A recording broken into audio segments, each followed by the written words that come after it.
Only Murders in the Building's third season begins by deftly expanding the universe of the show beyond the boundaries of its namesake building to the Broadway stage, where Oliver is helming a new production.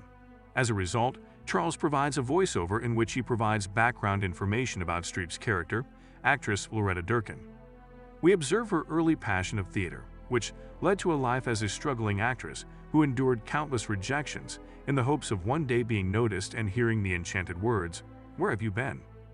Finally, she utters those words during her audition for Oliver's play, captivating him with her performance and landing the part. When you finally achieve your goal and get your moment in the spotlight, how far would you go to hold on to it? Charles asks in the voiceover. This season, more than just Loretta will probably find the answer to this question. Only Murders in the Building has the difficult burden of adhering to its extremely unique premise without being cyclical or repetitive, while delivering a fresh murder mystery each season. While the first two seasons' timelines followed one another and delved deeply into the complex universe of the Arconia, this season not only leaves the structure but also takes place a year after the events of Season 2. This time jump keeps the show interesting by, among other things, presenting the characters in a whole new light. Although they are primarily treated as outcasts in the first two seasons, this season begins with them finally relishing their own moment in the spotlight after they successfully solve two murders and clear their reputations in the second. Charles is acting in a Broadway production that Oliver is directing, and both are savoring their recent professional success. While all of this is going on, Mabel is adjusting to the new dynamic and battling feelings of exclusion, especially about the shared outlet of their true crime podcast. Later in the episode, she muses, "Who are we without a homicide?"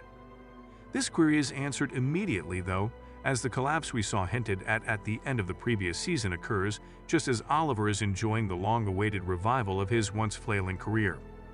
Oliver is feeling down and wonders how we got here. The show gives us the explanation by flashing back 4 months to the play's initial read-through, when everyone was still alive and in good spirits. Oliver makes an effort to rein in Charles before they start the read-through because of his propensity to bring up the Brazos. He says, "No peacocking," before peacocking himself into the room, a phrase that might also serve as a SAG-AFTRA strike rule. He takes the stage to introduce Death Rattle, a mystery play about a murder in a lighthouse in Nova Scotia with an infant as the lone eyewitness. The mother-son combination of Donna and Cliff DeMeo, who steal scenes and add to the chaos by kissing each other on the mouth, are also presented as the show's producers. Donna explains, "He's gay, so I can kiss him like that." Charles stumbles through an introduction of himself and his profession, with the highlight being his credit on a series of TV ads for the Dukakis campaign, because he sees an opportunity to act silly. Ben Glenroy, the play's lead and eventual casualty, enters the room and yells, "Okay, too farted," as if the environment weren't already exquisitely disordered. Ben is a glitzy movie star making his Broadway debut and producing a documentary about it with the help of his manager brother Dickie. Jesse Williams plays the documentary maker Telford. If you were concerned that we were deviating too much from the Arconia, a work of architectural perfection, have no fear, Ben has recently moved in. As the reading begins, Loretta tries out thick and unpopular Scottish and French-Canadian dialects in a wide swing of bold accent choices. She says, "This is my process. It's just how I find the nanny's voice," sounding like a quote from a Fran Drescher biography. Streep is an excellent actor, which comes as no surprise, but in this scene, she is so talented that she manages to make us believe that she isn't because Loretta performs so poorly. Oliver reassures Loretta that he has her back despite the fact that she struggled during the read-through by saying, "You go, I go." Although he was obviously taken by her audition, there must be more to his steadfast support for Loretta, especially in light of the fact that Oliver's recently restored reputation is at stake. Although we haven't seen them discuss their own professional challenges, it's reasonable to presume that there is some sort of similarity or link, given that Oliver is coming off of a protracted dry spell, similar to Loretta's own history of rejection. While Oliver claims he won't perform the play without Loretta, by opening night, he is certain that a trivial event like Ben's death shouldn't deter them from continuing. In fact, he pulls a Clive Davis and pushes through with the celebration despite the murder, not even letting it interfere with his opening night party. Oliver's initial response to Ben's passing was to contemplate how it would affect his own career, difficult but fair. But Charles feels strangely relieved, because he had been feeling the burden of doing 8 shows per week. Mabel, in contrast, is considering killing someone. She immediately suspects poison and warns Oliver that a podcast about a prominent movie star's poisoning would be well known. But more importantly for her, she would be able to get in touch with her two pals thanks to a podcast about the poisoning. This new interaction between our three main characters expertly guides us back to the podcast conceit without becoming forced or forced feeling. The podcast is required by the show's premise, but this character-driven reason for returning makes it seem natural.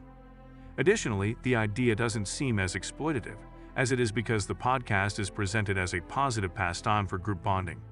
Ben is awful, so who cares if we're slightly exploiting his death, which is also helpful in that regard. Oliver sits down at the piano with Loretta to sing Richard Rodgers, the sweetest sounds at the opening night celebration turned Shiva. This is the tune that we watched as a young girl sparked Loretta's passion for the theater. The upside, according to Loretta, is that the termination of the show means the couple can now pursue a non-professional, non-platonic relationship, even though Ben's passing may have derailed Oliver's resurrected career. However, as soon as that suggestion is made, Ben himself, who has recently returned from the dead, abruptly enters the room and yells, "Who farted again?" After a dubious medical justification for his return, he claims that his close call with death has caused him to reconsider his rude behavior towards the cast and staff. Rudd gets a chance to shine as he skillfully delivers one hilariously misguided backhanded apology after another, like a joke-filled linorama that is worth watching repeatedly. His apologies around the room not only give us a glimpse of the relationship dynamics he had with each of these potential suspects. That is, until he approaches Loretta, whom he disparages as a snake, Loretta's reputation period approaching, hissing angrily at her.